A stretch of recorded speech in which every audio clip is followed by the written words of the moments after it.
اے میرے قید خانے کے رفیقو، تم میں سے ایک جو پہلا خواب بیان کرنے والا ہے وہ تو اپنے آقا کو شراب پلایا کرے گا، اور جو دوسرا ہے وہ سولی دیا جائے گا اور پرندے اس کا سر نوچ کھائیں گے۔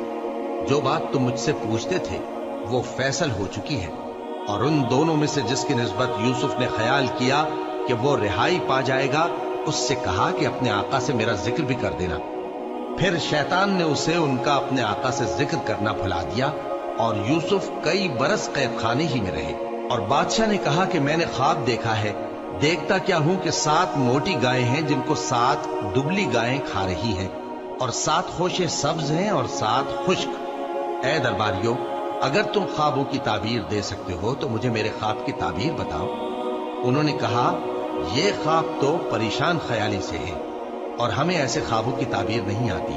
اور وہ شخص جو دونوں قیدیوں میں سے رہائی پا گیا تھا اور جسے مدت کے بعد وہ بات یاد آ گئی، بول اٹھا کہ میں آپ کو اس کی تعبیر لا بتاتا ہوں، مجھے قید خانے جانے کی اجازت دیجیے۔ غرض وہ یوسف کے پاس آیا اور کہنے لگا، یوسف، اے بڑے سچے یوسف، ہمیں اس خواب کی تعبیر بتائیے کہ 7 موٹی گایوں کو 7 دبلی گائیں کھا رہی ہیں، اور 7 خوشے سبز ہیں اور 7 سوکھے، تاکہ میں لوگوں کے پاس واپس جا کر تعبیر بتاؤں۔ عجب نہیں کہ وہ تمہاری قدر جانے۔ انہوں نے کہا کہ تم لوگ 7 سال متواتر کھیتی کرتے رہو گے، تو جو غلہ کاٹو تو تھوڑے سے غلے کے سوا جو کھانے میں آئے باقی کو خوشوں میں ہی رہنے دینا۔ پھر اس کے بعد خشک سالی کے 7 سخت سال آئیں گے کہ جو غلہ تم نے جمع کر رکھا ہوگا وہ سب کو کھا جائیں گے، صرف وہی تھوڑا سا رہ جائے گا جو تم احتیاط سے رکھ چھوڑو گے۔ پھر اس کے بعد ایک ایسا سال آئے گا کہ خوب مے برسے گا اور لوگ اس میں رس نچوڑیں گے۔ اور یہ تعبیر سن کر بادشاہ نے حکم دیا کہ یوسف کو میرے پاس لے آؤ۔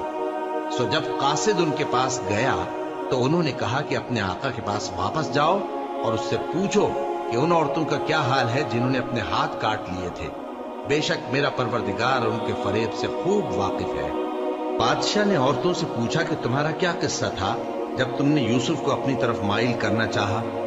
سب بول اٹھی کہ اللہ پاک ہے، ہم نے اس میں کوئی برائی معلوم نہیں کی۔